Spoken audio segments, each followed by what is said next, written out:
Okay, let's look at these equations again just quickly, because we want to get into geometry as well, and I want to look at us building some equations ourselves from words. I'm getting there. Okay. Where did I get one of those books? Back there in that room. I'll get you one.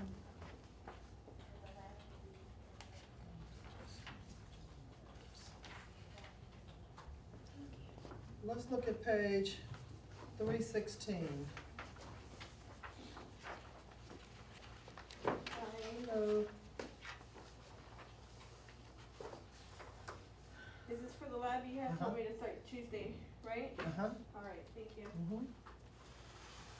And tell me your name in the back again, Richard. Tabor. Tabor, okay. You said 316? Uh-huh. Now, Tabor, we are at the end, I think I told you the orientation, end of this 8-week session, so we're into algebra. If it gets where you're not understanding or it's getting to be too rough, then you can start in the lab and work on that Aztec site, but as long as you're understanding and it's making sense to you, then, okay? Next week, we start back over with fractions, and so we will start over, so we're at the end of it now for those who've been here for the 8-week session. Okay? Okay. Okay, on page 316, we're gonna look at some of these word problems here, because that's when you begin to know how algebra can help you to solve problems. Anything that you can put in words and things, anything that can be quantified, you can figure out a way to be able to count. Quantify just means anything that can be counted, anything that you can put a number to. If you follow the steps to figuring out what the problem is, what you need to know to solve the problem, what information is given in the problem, you can figure out, as long as there's only one thing missing. You can figure out an answer that has to be the definitive answer. And that's what we're going to look at. Look at how you can use it even in everyday life to figure out things, because people wonder, when am I going to ever use algebra? Well, you never will if you don't know how to. But if you know how to, there are lots of instances in which you can figure out something using algebra. So number 1 says, the sum of 2 consecutive whole numbers is 27. And remember, the key to story problems is reading, and I'll tell you, there's some new information is coming out about the new GED test that's going to launch January 2nd, 2014. So anyone who's not completed taking all 5 tests by the end of this, by the last date in December that there's a test available, you'll have to test on the new test. And so they've been sending out links for teachers and things to look at to see the kind of stuff that's going to be on the new test. And I've been taking the practice tests on there just so that I can see the kind of things that you're going to need to know how to do. And I'm telling you, you have even the reading, you have to read it so carefully, every word, because the questions that they ask, if you have to take time to keep going back trying to figure out something, you're going to have to read and understand what you're reading when you're reading it. You have to be able to do that. You can't rush through. It doesn't matter if it's the reading test or if it's the science test or the social studies or the math test. It's all words and it's all reading. You have to read it carefully and understand everything. Then you can answer the questions. And it's not going to take long to answer. On the reading practice test that I was taking, you had to read. It was like 5 pages. The other thing that they're testing for your technology skills. On the reading test, there were 5 tabs, numbered 1, 2, 3, 4, 5. I think it even said page 1, page 2, page 3. You have to know what you read on that first page, and then right next to it is like a split, and it has questions 1 through 1 of 12, it might say. Well, you can't just read that first screen and start answering the questions, because the questions are about the whole passage, and you have to click through every tab 1 through 5 to get to the end of that passage. It's not just on that one screen.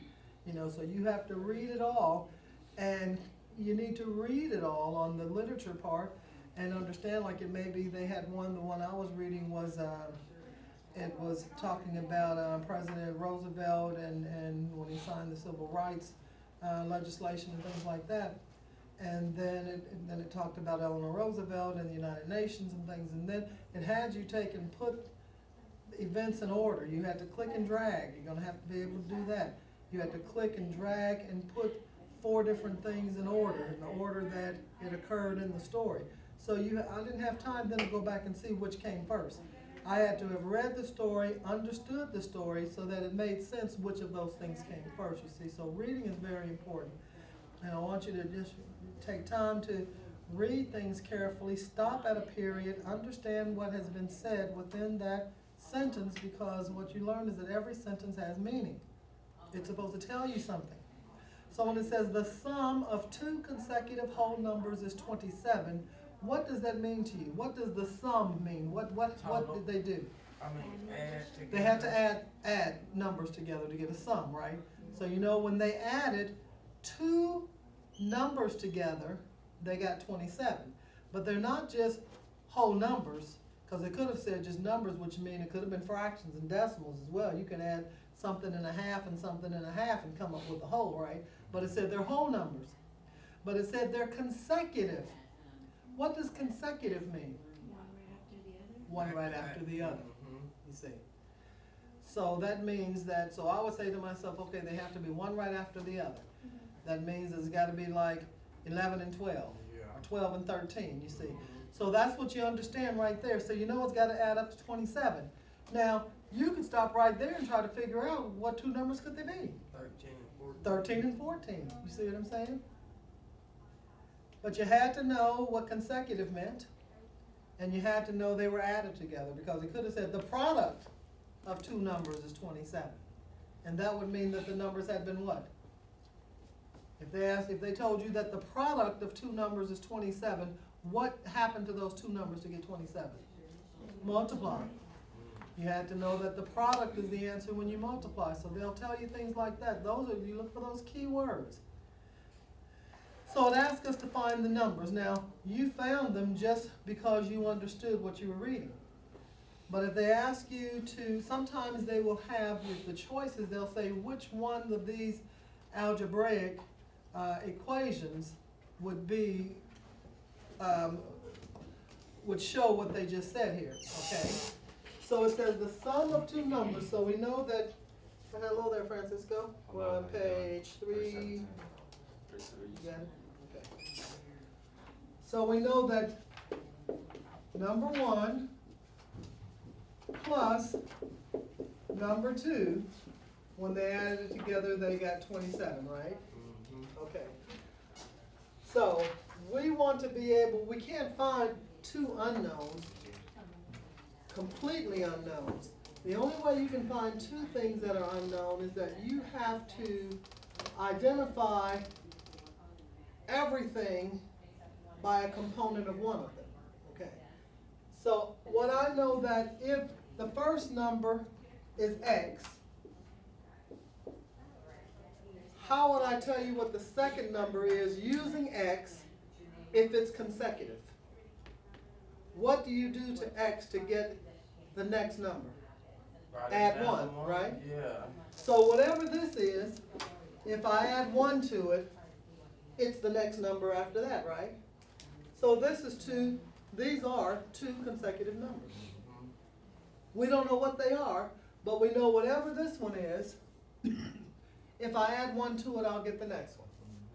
Now I can make it into an algebraic equation, because I know that this, number 1, plus, let's put it in parentheses so that we can keep it separate, number 2, which is this, when I put them together, it's going to equal 27, okay?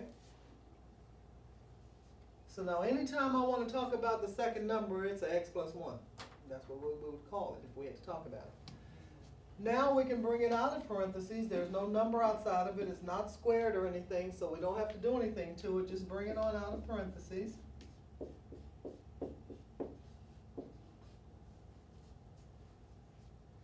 X plus x would give us what? 2x, right? If you had x, I gave you another x, you'd have 2x. So you combine things that are alike. I can add x's and x's. I can add whole numbers and whole numbers, and I only have 1 on this side this time. So now I know that 2x's plus 1 equals 27. Now at this point you can say to yourself, what plus 1 equals 27? What plus 1 would give you 27? 26, right? So this has to be 26. Because that's the only thing that I can add 1 to get 27, right? So this says 2 times some number. So 2 times what number